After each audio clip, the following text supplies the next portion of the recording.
Hi, this is a short video on how to install Tellurium. This is our Python-based biochemical simulation environment. Given that it's Python, you can run this on a whole range of platforms. We'll talk a little bit about this, but those of you who know may recognize some of these: Spider, PyCharm, Jupyter, Colab, Visual Studio Code, and so on. So it can be pretty much run on any of these environments. So there's basically, Tellurium is really an umbrella that covers a whole bunch of packages, and the most important is Roadrunner, which is the simulation engine. The simulation engine supports SPML, which you may not know much about, but it allows models to be exchanged between a huge number of other tools. I've listed a few of them here: Pisces, vCell, Copasi, JWS Online, and iBiosim, but there's a lot more. So, and this is sort of a overview of Tellurium itself. The two important things are, on the standard side, you have, it supports SPML. That allows you to exchange models with other tools. On the modeling side, it supports Roadrunner, which is our high-performance simulator. And then there's a whole bunch of things, utilities and so on, that let you do other things.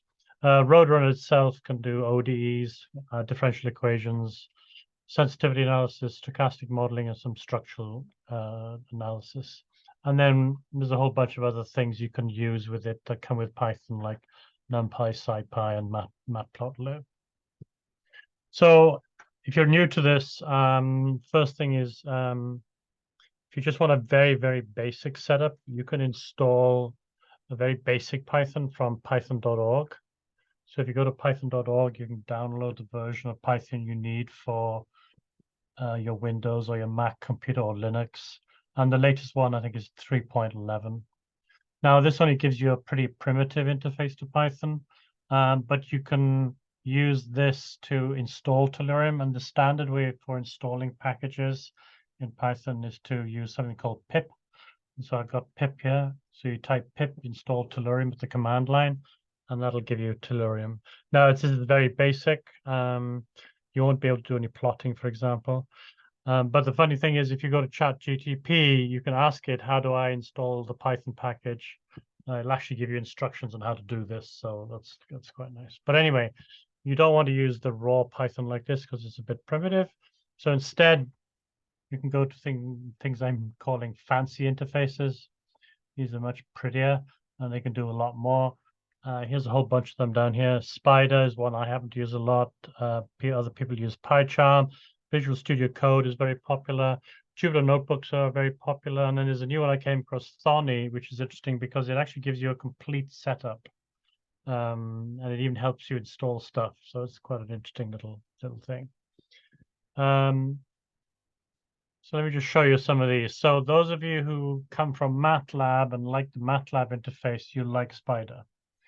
There's a screenshot there. It's pretty much designed for scientific computing. What I like about it, it has a tabbed interface, so you can have lots of things going on at once, and you can cut and paste between them. So it's very much like in some sense, a programming environment, but it's very easy to use. The other thing, it has down here, the bottom right-hand corner, it has an interactive prompt. So you can actually do interactive computing, which is really nice if you want rapid feedback when you're building something. It also has built-in support for all the plotting you need to do. And the other thing, all the scripts are in raw text. That means you can move your Python scripts to any other tool without any problem. So I like Spider for all these reasons. The other one that has grown in popularity is the Visual Studio Code. This comes from Microsoft. It's also open source. If you're like to be in a more developer-like interface, then you'll like Visual Studio Code. And to me, the key advantage of Visual Studio Code is it lets you do source level debugging. So Spider only has very basic debugging facilities. They're all there, but they're not that easy to use. I don't think so anyway. But on Visual Studio Code, if you're used to more advanced kinds of debugging environments, this will have it and let you, debug line by line individually and see exactly what's happening. So to me, that's one of the chief advantages. And if you're writing large amounts of code, this is the tool you really want to use. Okay. Now, the other thing that's also very popular are these things called notebooks, and the most popular one is the Jupyter Notebook. These things can run on the web or the desktop, so that's an advantage. They can run on the web.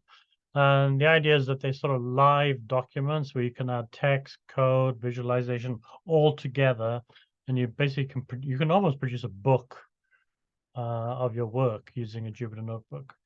And in this class, at least, we'll be using what's called Colaboratory. This is from Google, or Colab for short. But I'll also be using Spider as well sometimes when it's easier. But the nice thing about Colab is you can do these sort of live documents, like sort of books, and they're great for handing in your work. But the other chief advantage is there's nothing to install, pretty much, or nothing difficult to install. You just go to the website, type a couple of commands in, and then you can immediately start working. Okay. So let me say a few things about Colab then in terms of using it. This is the link to use Colab. Just type Colab Google, you'll find the link.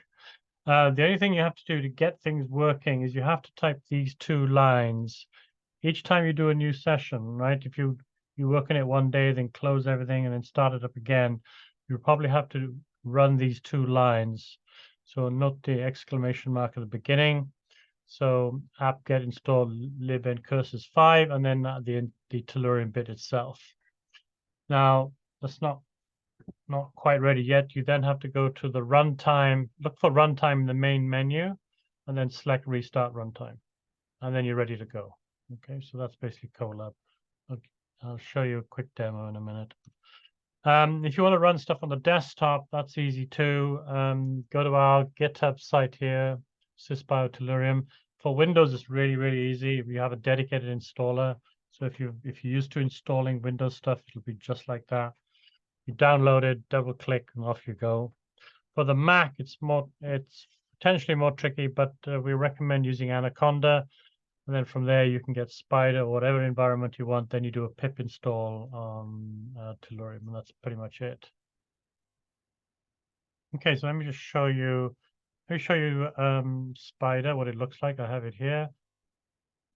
So that's basically it. That's what it looks like. Okay, so you have the editor on this side. You have an interactive prompt on this side, and your window here. You produce all your plots. Let's go to, let's bring up Colab, shall we? Let's bring up a new window here. If I go Colab, I mean, basically you take me straight to there. Welcome to Colaboratory. And if I log in there, you'll need an account. That's no problem.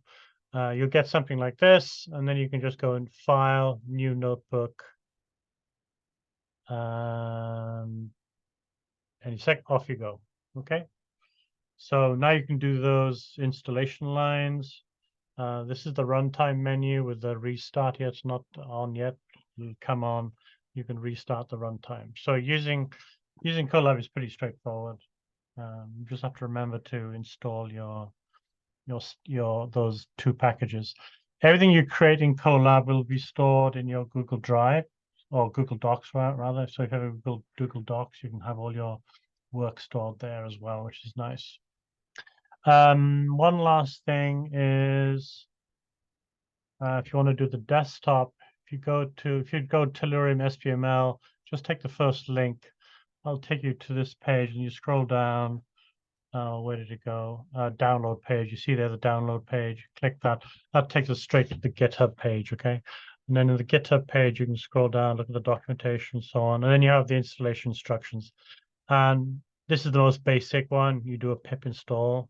But if you want something fancier, you can install Spider on Windows using our dedicated installer. We have various versions for the different Pythons, but then the newest Python is 3.11, so you should install that one. So you click there, it'll download the exe, and you just double click on the installer and off you go. The Mac one is a little bit more involved. We recommend using the Anaconda distribution, but other than that, it should be straightforward. Okay, and that's pretty much how you get Tellurium working. Okay, thanks.